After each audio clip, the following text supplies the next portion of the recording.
Cathode ray experiment, electron का discovery किया गया था बच्चों, ठीक है, और प्रोटॉन का डिस्कवरी कहां से किया गया, तो बाद में कैथोड रे के पैरेलल एक एनोड रे एक्सपेरिमेंट किया गया, उसके हिसाब से सारी चीजें आई बच्चों, तो ये कंडीशन है, समझ रहे हो। उसके बाद रेडियो एक्टिव जब डीके किया गया तो वहां पे हमारे पास आया न्यूट्रॉन। तो बताइए क्या आपको कैथोड रे एक्सपेरिमेंट शॉर्ट में बताऊं या उसको रीड कर लोगे आप, कैथोड रे एक्सपेरिमेंट शॉर्ट में बताऊं या रीड कर लोगे, गिव मी आंसर प्लीज।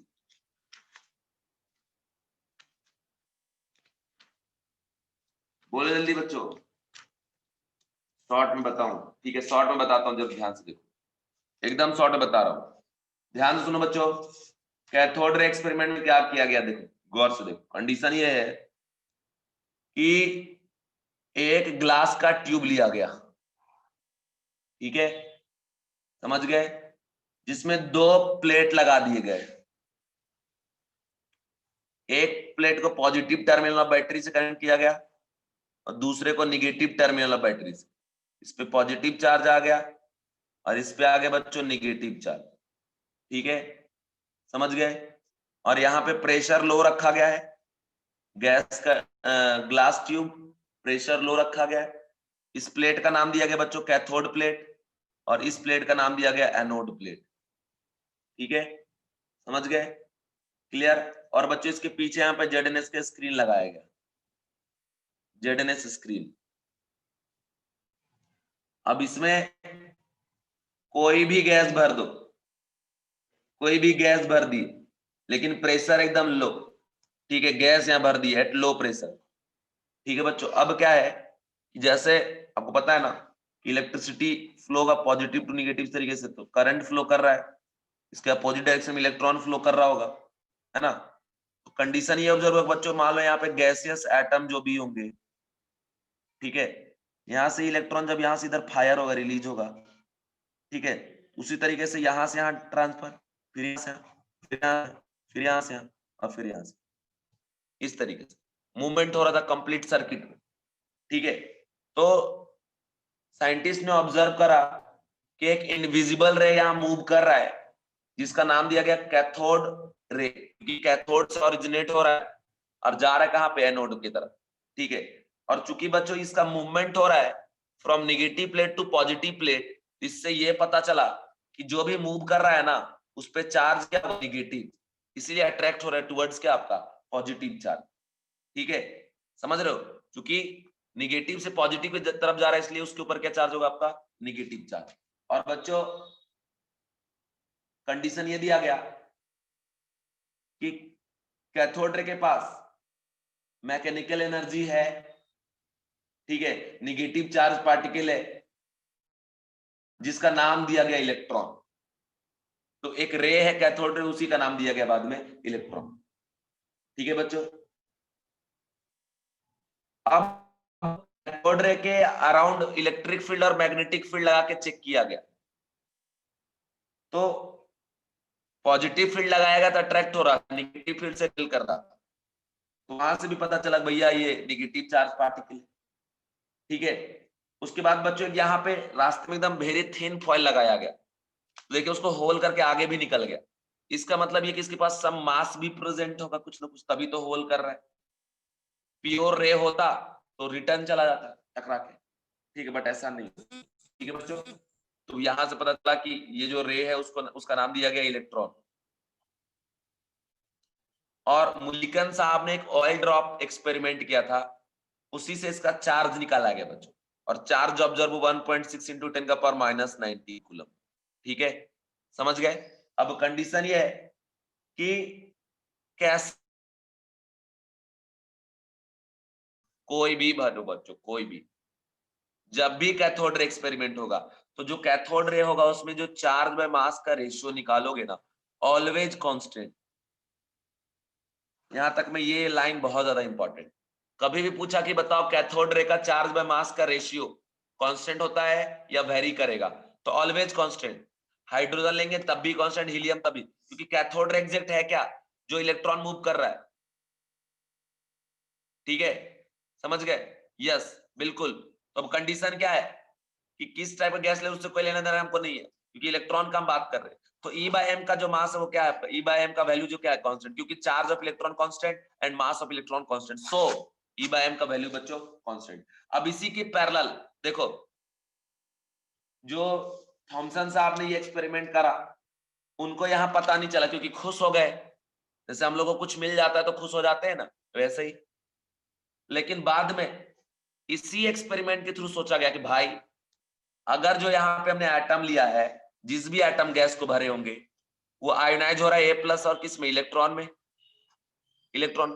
तो ठीक है, इलेक्ट्रॉन तो मूव करके चला गया इधर टुवर्ड एनोड फ्रॉम कैथोड, लेकिन ये जो पॉजिटिव चार्ज पार्टिकल जनरेट हो रहा है, ये अट्रैक्ट होकर किसके तरफ जाएगा बच्चों, towards cathode plate from anode plate. तो इसका नाम क्या दिया जाएगा, एनोड रे एक्सपेरिमेंट। बाकी सब सारा अरेंजमेंट सारा कुछ यही।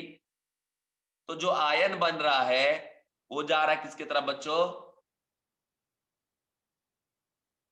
कैथोड प्लेट की तरफ, जिसको डिस्कवर किया किसने, गोल्डस्टीन ने। उन्होंने क्या बोला कि ये भी एक इनविजिबल रे है and coming from anode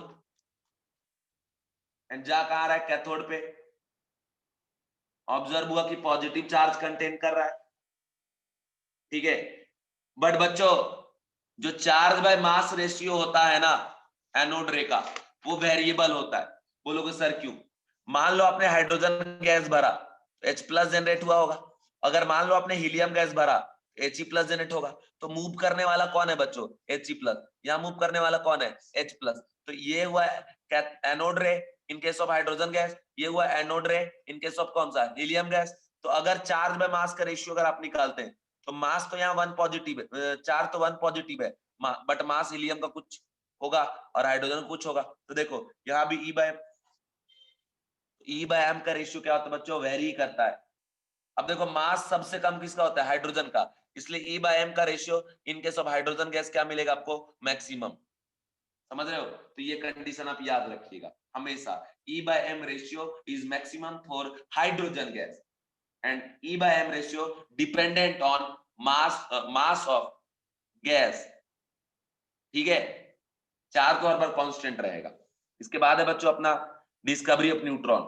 neutron में क्या किया गया, रेडियो एक्टिव डीके, बम्बार्डिंग कराया गया अल्फा पार्टिकल का, जेम्स चैडविक साहब ने कराया।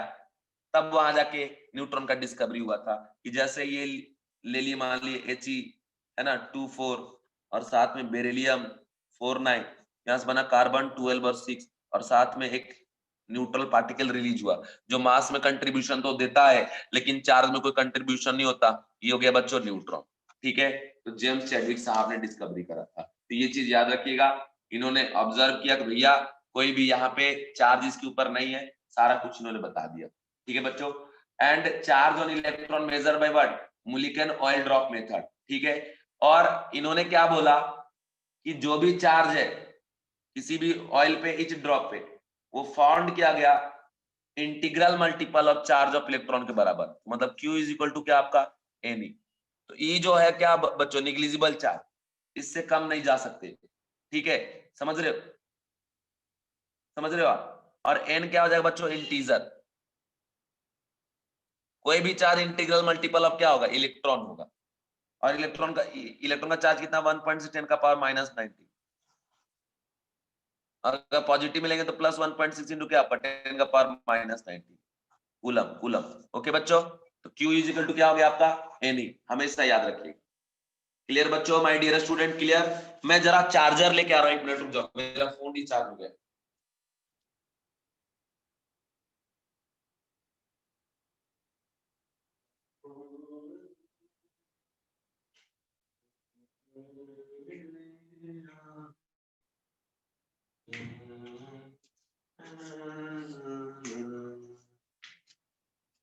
सुन रे चिन्ह।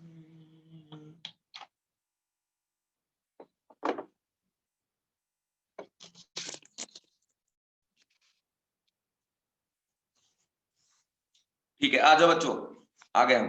तो यहां तक क्लियर है, ये सारी बात बता दी हम आपको। अभी हम आपको बताने जा रहे हैं radioactive DK.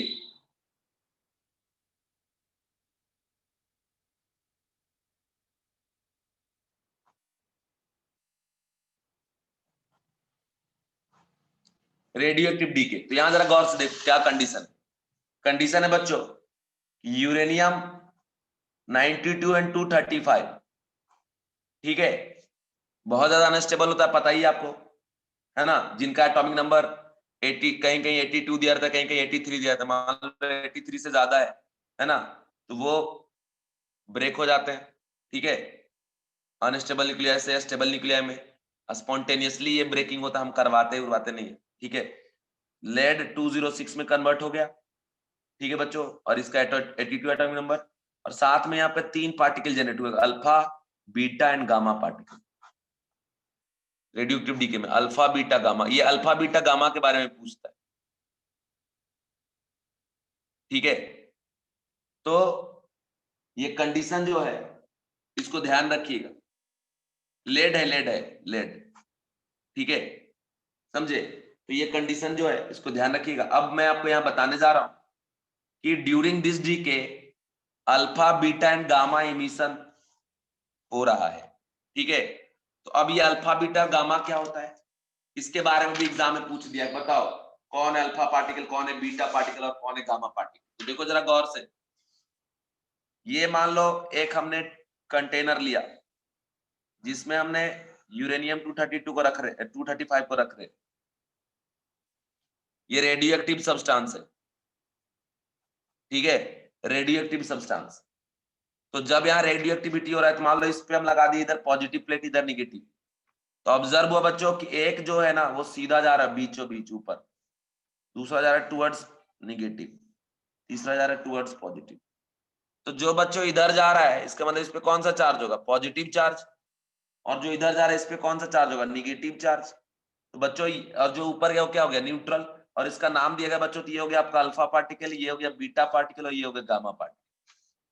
Charge wise तो समझ में आ गया कि gamma neutral, alpha positive charge particle and beta negative charge particle. My dear student, ऐसा पढ़ाऊंगा जिंदगी भर याद रहेगा, कहोगे वाह sir ji what an idea, ठीक है, अल्फा बीटा गामा, ठीक है, समझ गए, अल्फा बीटा गामा। अब देखो ये क्या आपका पार्टिकल, पार्टिकल, और ये बीटा क्या है बच्चों, पार्टिकल, ठीक है, और ये गामा क्या है बच्चों, रे है, ये चीज याद रखिए, गामा रेज है, ठीक है, इलेक्ट्रोमैग्नेटिक रेज की तरह। बच्चों इसके पास ना तो चार्ज है क्योंकि ये न्यूट्रल है, देखो बीच से जा रहा है, और ना ही मास है, टेंस टू 0, ठीक है। बट बच्चों इसका ये जो बीटा पार्टिकल है ना, ये -1 यूनिट चार्ज में कंट्रीब्यूशन देगा बट मास में कंट्रीब्यूशन नहीं देता। और अल्फा पार्टिकल होता है बच्चों हीलियम पे 2 यूनिट जब पॉजिटिव चार्ज बैठेगा, इसको हम बोलते हैं अल्फा पार्टिकल, समझ रहे हो। तो ये चीज आप याद रखना, हीलियम पे 2 यूनिट पॉजिटिव चार्ज चिपका दो तो ये जाएगा कौन सा, अल्फा पार्टिकल। और बच्चों इसका एटॉमिक नंबर क्या है 2 और मास नंबर क्या है 4, है ना। अब बच्चों वेलोसिटी का मैं बात करूं जरा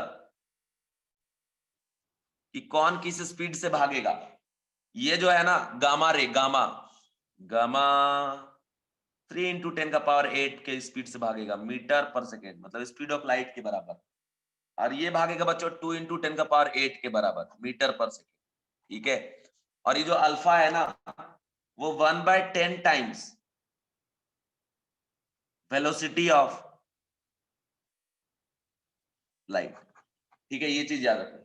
बच्चों आप बोलोगे सर ये क्यों बताए, तो सॉरी यार, या अल्लाह याद देखो जरा कंडीशन, जो पेनिट्रेशन पावर है, पेनिट्रेशन पावर, ठीक है, ये जरा देखो, अब ये पेनिट्रेशन पावर है, पेनिट्रेशन पावर समझते हो, जैसे जा रहा है अंदर कितना फास्ट कौन होल करेगा, ऐसे ये है, ये क्या ऐसा, अरे यार हाथ लग गया यार,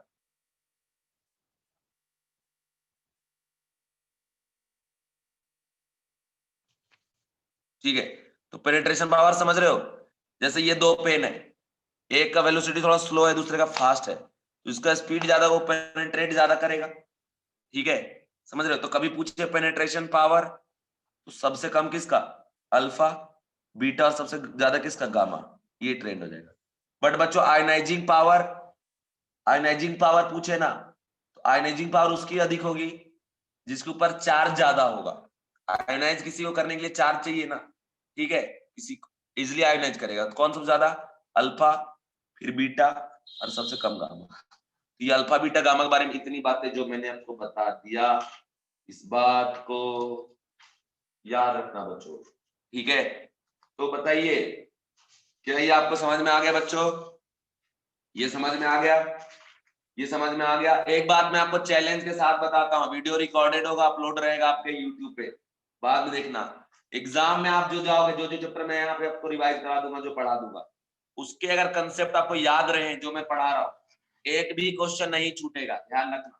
लेकिन जितना बता रहा हूँ वो करना पड़ेगा उसके बाद, ऐसे नहीं, ठीक है। अभी जैसे बोला कि बाबू हम सारा कुछ तो पढ़ा नहीं सकते, है ना, आप भी थ्योरी साथ में पढ़ते जाना, क्योंकि पॉसिबल नहीं पूरा थ्योरी पढ़ाना अभी, समझ रहे हो। तो इसलिए पूरा अगर आप थ्योरी साथ में पढ़ लेंगे ना तो कहीं आपको कोई दिक्कत नहीं जाएगा, सारे क्वेश्चन आपसे बनेंगे, वो भी क्वेश्चन सॉल्व करके मजा आएगा, ठीक है।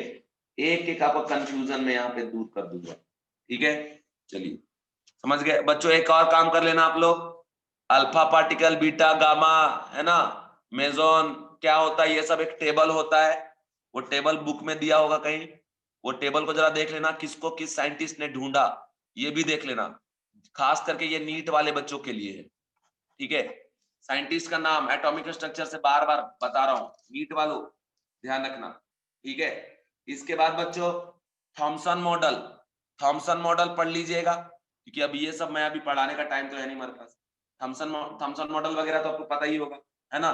उसमें क्या था कि electron are distributed randomly throughout the atom, समझ रहे हो, और नेट निगेटिव चार्ज जो इलेक्ट्रॉन का वो इक्वल टू क्या होता है, नेट पॉजिटिव चार्ज, और रेस्ट पास पार्ट जो होता है एटम का, वहां पे क्या रहता है आपका, प्रोटॉन, ठीक है। लेकिन इसका ड्रॉबैक क्या था थॉमसन मॉडल का, जिसको प्लम पडिंग मॉडल हम लोग बोलते हैं, है ना। उसमें ड्रॉबैक ये था कि इलेक्ट्रॉन रेस्ट पे नहीं होता, स्टेशनरी नहीं होता, whole atom are not solid, इनके हिसाब से तो सॉलिड है, हर पॉइंट पे पूरा डिस्ट्रीब्यूटेड है इलेक्ट्रॉन, जहां जहां खाली वहां प्रोटॉन है, ये तो फिर अलग ही बात कर रहे हैं यार। उसके बाद है कि पॉजिटिव चार्ज तो कंसंट्रेटेड रहता है न्यूक्लियस पे, बट इनके हिसाब से हर जगह प्रेजेंट है, कुछ भी पता नहीं भांग खा के लिखा था क्या, समझ में नहीं आ रहा, समझे, नशे में लगता है जगह और लिख दिए, और हम लोग को पढ़ना पड़ता है, पढ़ाना पड़ता है यार अलग से, पता नहीं रहता, पता नहीं क्यों लिख देता है लोग। खैर मैंने पिछले जन्म में इनसे बोला था कि टेंशन मत लीजिए, अगले जन्म में ढूंढना वापस से कुछ और नया, ठीक है। तो नेक्स्ट आया बच्चों रदरफोर्ड मॉडल। तो जब मैं पिछले जन्म में साइंटिस्ट था तो रदरफोर्ड साहब आए मेरे पास, बोले, क्योंकि वो मेरे जूनियर थे पिछले जन्म में, अभी नहीं, पिछले के पिछले बहुत पहले वाले, ठीक है। तो उन्होंने बोला कि मैंने एक एक्सपेरिमेंट करा है एटम से रिलेटेड। हमने पूछे क्या, बोले ऐसे मुंह उठा के तो नहीं आ गए थॉमसन टाइप, बोला नहीं नहीं बहुत कुछ एक्सपेरिमेंट करके लाए हैं। तो इन्होंने अल्फा पार्टिकल स्कैटरिंग एक्सपेरिमेंट इन्होंने करा था रदरफोर्ड ने, और ये डिस्कवरी मतलब एटम से रिलेटेड थ्योरी दे रहे थे, बट एक्सीडेंटली इन्होंने डिस्कवरी किया किस चीज का, न्यूक्लियस का, ठीक है बच्चों। आपको कभी कोई पूछे बताओ न्यूक्लियस का डिस्कवरी कहां से हुआ है, और रदरफोर्ड के एक्सपेरिमेंट से हुआ, ठीक है। तो बच्चों ये जो रदरफोर्ड का अल्फा पार्टिकल स्कैटरिंग एक्सपेरिमेंट है, ये मैं बताऊं या आपको पता है, बताऊं रफली बताऊं या रहने दूं, जल्दी बोलो बच्चों, जल्दी बोलो।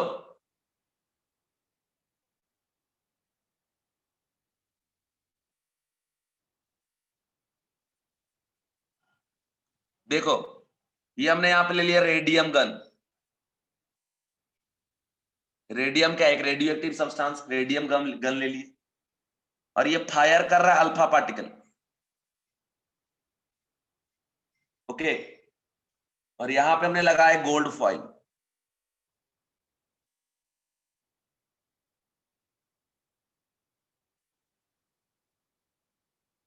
ठीक है बच्चों। क्या किया हमने, रेडियम गन ले लिया, रेडियम गन लेने के बाद इसके सामने में लगा दिए गोल्ड फॉइल, और रेडियम गन से हम फायर कर रहे थे क्या बच्चों, फायर कर रहे थे अल्फा पार्टिकल, तो ऑब्जर्व क्या हुआ, और इधर हमने लगा दिया इधर जेडएनएस स्क्रीन।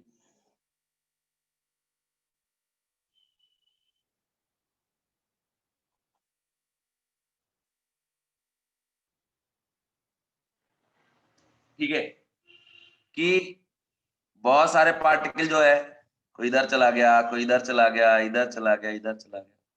ठीक है, एक्सीडेंटली इनका कोई होगा हेल्पर वगैरह, वो जेडएनएस स्क्रीन को पीछे से लेके जा रहा था, तो एक इमेज इस पे भी बना। तो उन्होंने फिर से एक्सपेरिमेंट किया, तो ऑब्जर्व ये हुआ कि वेरी फ्यू, ठीक है, एकदम निग्लिजिबल, समझ लीजिए कि 20,000 में एक अल्फा पार्टिकल जैसे जा रहा था वैसे 180 डिग्री से रिटर्न आ रहा था टकरा के। ठीक है, तो अब ये है कि कुछ एंगल से रिफ्लेक्स इधर जा रहा है, कोई इधर जा रहा है, कोई इधर जा रहा है, कोई इधर जा रहा है, और ऐसे 20,000 अल्फा पार्टिकल में से एकाध अल्फा पार्टिकल इधर जा रहा है, 180 डिग्री से रिफ्लेक्ट होकर बैकवर्ड जा रहा है। तो इन्होंने सोचना स्टार्ट किया कि भाई जो अल्फा पार्टिकल है He+2 है, मतलब पॉजिटिव चार्ज पार्टिकल है। ठीक है, और रिफ्लेक्ट मतलब किसी एंगल पे हो रहा है, एंड आउट ऑफ 20,001 एकदम 180 डिग्री से बैक जा रहे हैं, मतलब यहां तो कुछ ना कुछ है। और 100% यहाँ जो है वो क्या है आपका पॉजिटिव चार्ज है, तभी ये बैकवर्ड आ रहा है, अदरवाइज बैकवर्ड ये आता ही नहीं।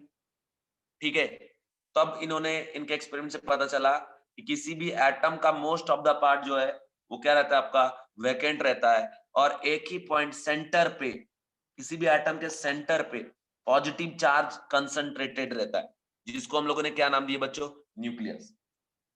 ठीक है, इनका ऑब्जर्वेशन ये था कि most of the particle 99% move in a straight line path after striking gold foil, few particle are deflected with some angle, कुछ एंगल से डिफ्लेक्ट हो रहे हैं।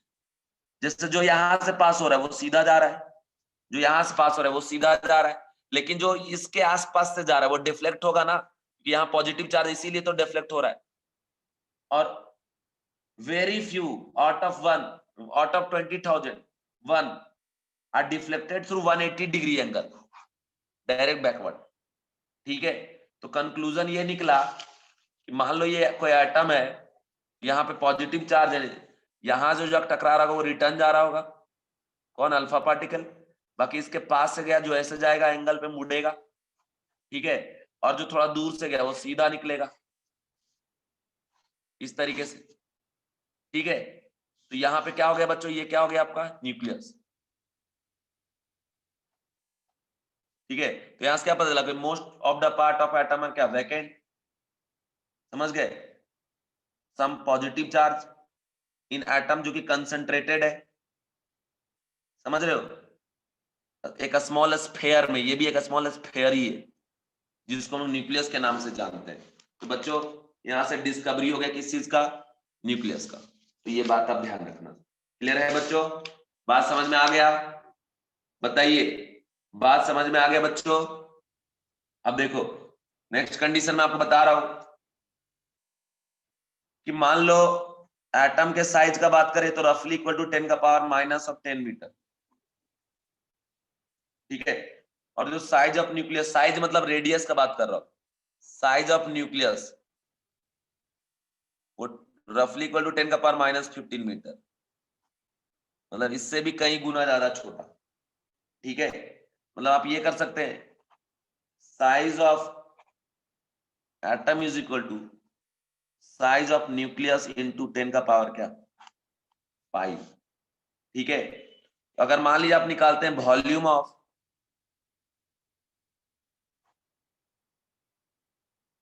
Atom divide by volume of, तो क्या करना पड़ेगा बच्चों, 4/3 पाई आर ऑफ एटम का cube, 4/3 pi R of nucleus का क्यूब, कैंसिल आउट हो गया। ठीक है बच्चों, समझ रहे हो, तो यहां से क्या कंडीशन निकला कि रेडियस ऑफ न्यूक्लियस इंटू 10 का पावर 5 का cube divide by radius of nucleus का क्यूब, ये तो कट गया, यहां से क्या आ गया 10 का पावर 15, है ना, volume of atom by volume of nucleus. यहां से फिर क्या आ जाएगा बच्चों कि volume of atom is equal to 10 का पावर 15 टाइम्स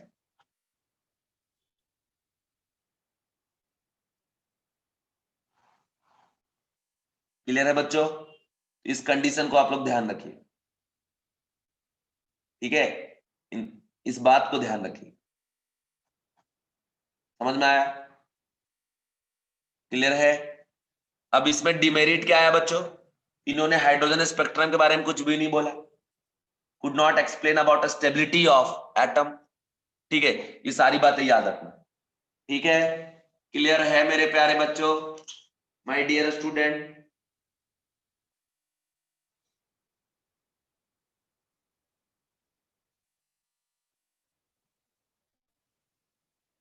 क्लियर है, बोलो।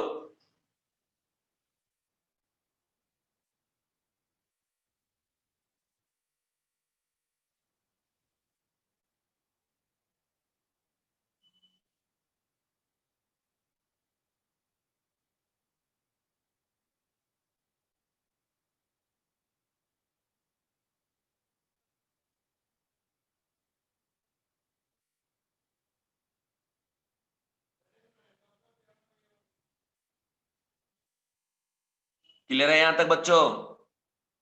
अरे बोलो। इसके बाद इनके हिसाब से क्या कंडीशन आया था कि सेंटर पे न्यूक्लियस है, ये प्रूफ हो गया। इलेक्ट्रॉन क्या है, इसके अराउंड रिवॉल्व कर रहा है कंटिन्यूअसली, ठीक है। और इन्होंने कुछ नहीं बोला, स्टेबिलिटी के बारे में कुछ नहीं बोला, एनर्जी कंजर्वेशन कुछ नहीं बोला। तो अगर नॉर्मली रिवॉल्व करेगा, अकॉर्डिंग टू मैक्सवेल क्या है कि जो भी चार्ज मूव करेगा वो एनर्जी क्या करेगा, लॉस करेगा। तो अगर नॉर्मली घूम रहा है तो उसके हिसाब से तो आफ्टर सर्टेन टाइम इंटरवल घूमता घूमता कोलैप्स कर जाएगा, एटम डिस्ट्रॉय हो जाएगा, बट ऐसा कुछ तो होता नहीं। ये सबसे बड़ा ड्रॉबैक था यहाँ का, है ना। ये कंडीशन याद रखना। इसके बाद बच्चों ये एक फॉर्मूला है जो बहुत ज्यादा इंपॉर्टेंट है, ये फॉर्मूला बहुत ही ज्यादा इंपॉर्टेंट है। Formula R is equal to R naught A to the power 1/3, ठीक है।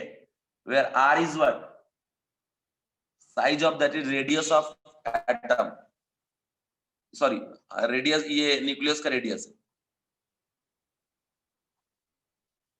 और ये आर नॉट एक कांस्टेंट वैल्यू होता है, और ए क्या हो गया बच्चों आपको, मास नंबर। ये कंडीशन है जिसमें आर नॉट का जो वैल्यू है वो 1.1 इंटू 10 का पावर -15 से 1.44 10 का पावर -15 के बीच का वैल्यू होगा। बट बच्चों हम लोग लेंगे क्या वैल्यू, जनरली 1.2 इंटू 10 का पावर -15 मीटर लेकर चलेंगे, ये चीज याद रखिए।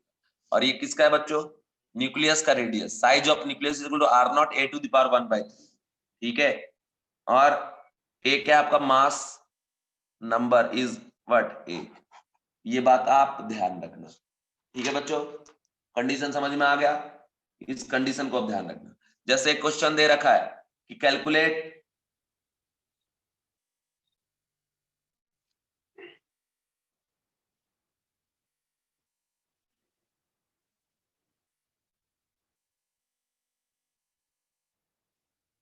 Calculate radius of nucleus of aluminium 27, है ना। तो क्या फॉर्मूला लगाएंगे, R is equal to R naught A to the power 1/3। R naught का वैल्यू अपने मर्जी से 1.2 10 का पावर -15 पुट कर दो। ए कितना है इसका 27, और 1/3 यहाँ से क्या रिलीज होगा बच्चों, 3 इंटू 1.2 इंटू 10 का पावर क्या -15, क्या हो गया ये 3.6 इंटू 10 का पावर -15, ठीक है, मीटर में। इस तरीके से आपको निकालना है, हमेशा ध्यान रखना, ठीक है बच्चों। क्लियर है आपको, क्लियर है यहां तक? कोई प्रॉब्लम किसी को, बताओ, कोई प्रॉब्लम किसी को है? अरे जल्दी बताओ यार, टाइम ओवर हो जाएगा, फिर तबला बजाते रह जाओ।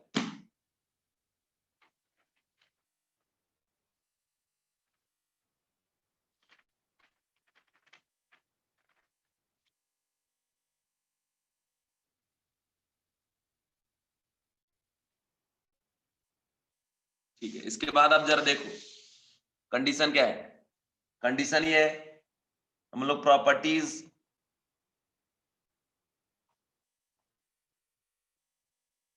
प्रॉपर्टीज ऑफ चार्ज के बारे में जरा बात करेंगे, ध्यान से सुनिएगा। चार्ज के बारे में आपको पता है कि इंटीग्रल मल्टीपल ऑफ क्या होगा आपका ई एन ई, ठीक है। एन क्या हो गया, इंटीजर हो गया, ई क्या हो गया आपका, इसका वैल्यू 1.6 इंटू 10 का पावर -19 कूलम, ठीक है बच्चों। चार्ज नेचर वाइज मतलब मिनिमम मैग्नीट्यूड क्या लेंगे बच्चों, 1.6 पर -19, इससे कम नहीं। मिनिमम जो चार्ज नेचर वाइज दो टाइप का, पॉजिटिव चार्ज और दूसरा क्या आपका निगेटिव चार्ज, ठीक है बच्चों। अब एक कंडीशन याद रखना कि दो चार्ज सर्टेन डिस्टेंस पर जब आएंगे इनके बीच में फोर्स लगता है, ठीक है। जिस फोर्स का हम लोग मैग्नीट्यूड लिखते हैं F इक्वल टू के Q1 Q2 बाय क्या आपका R स्क्वायर, इनके बीच का डिस्टेंस क्या आपका R। ये पॉइंट चार्ज पार्टिकल पे ये फोर्स का फॉर्मूला वैलिड होता है, जिसमें हम ये लगाते हैं इलेक्ट्रोस्टैटिक फोर्स ऑफ अट्रैक्शन, जो आप पढ़े होंगे इलेक्ट्रोस्टैट में, ठीक है। इसका यूनिट न्यूटन में लेते हैं बच्चों, फोर्स है। एक बात आप याद रखना कि फोर्स कुछ भी हो, अट्रैक्टिव हो या रिपल्सिव हो, उसको हम लोग कंपैरिजन ऑलवेज मैग्नीट्यूड के हिसाब से करेंगे, ठीक है।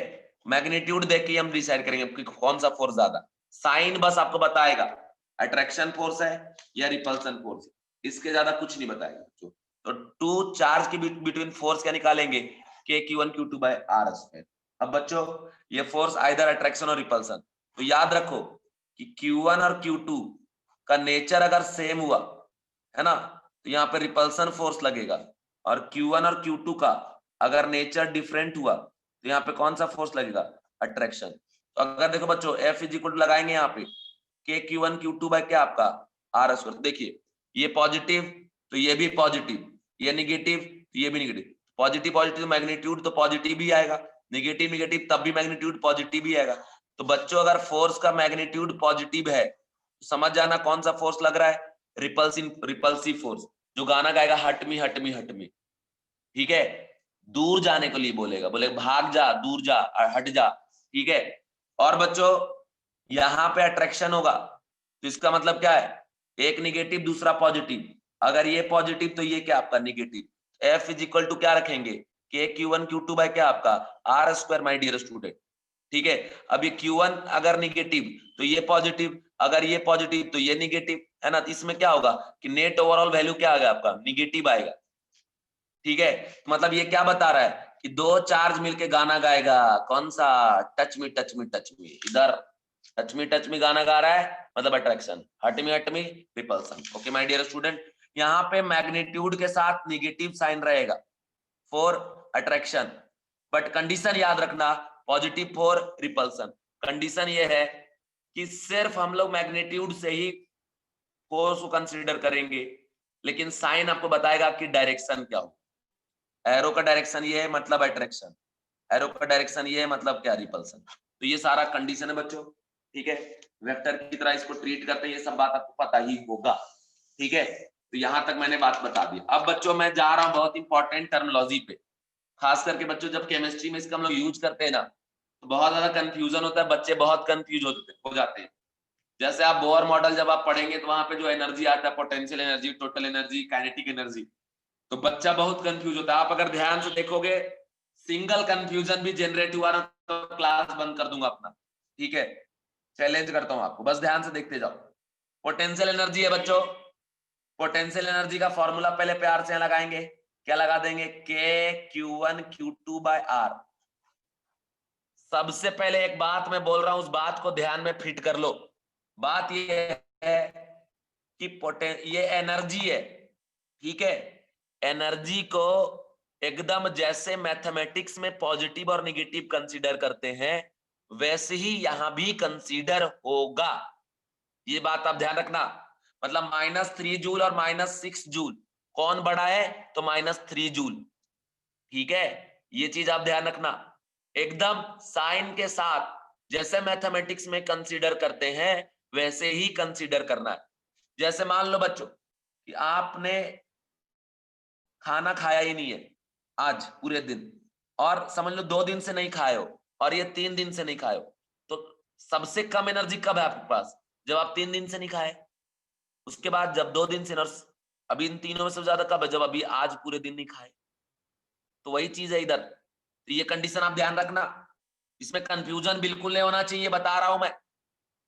फोर्स में सिर्फ मैग्नीट्यूड देखते हैं, लेकिन पोटेंशियल एनर्जी में बच्चों हम लोग साइन कन्वेंशन के साथ बात करेंगे, एग्जैक्ट एज ए मैथमेटिक्स।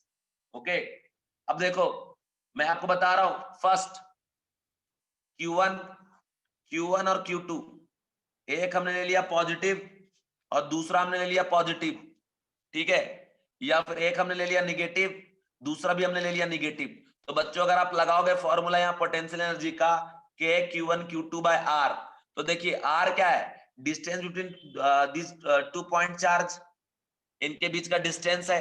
के का तो आपको वैल्यू पता ही होता है, 1/4 पाई एप्सिलॉन नॉट, ठीक है। Q1 Q2 चार्ज देखो, ये पॉजिटिव है, ये भी पॉजिटिव है, ये निगेटिव है, ये निगेटिव, तो नेट जो मैग्नीट्यूड है बच्चों वो क्या आएगा, ऑलवेज पॉजिटिव आएगा, ठीक है।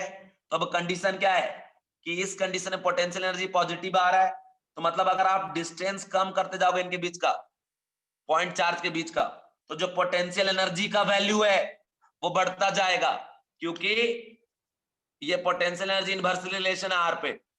Q1 Q2 के सब कांस्टेंट, आर कम करोगे इसका मैग्नीट्यूड क्या होगा, बढ़ेगा।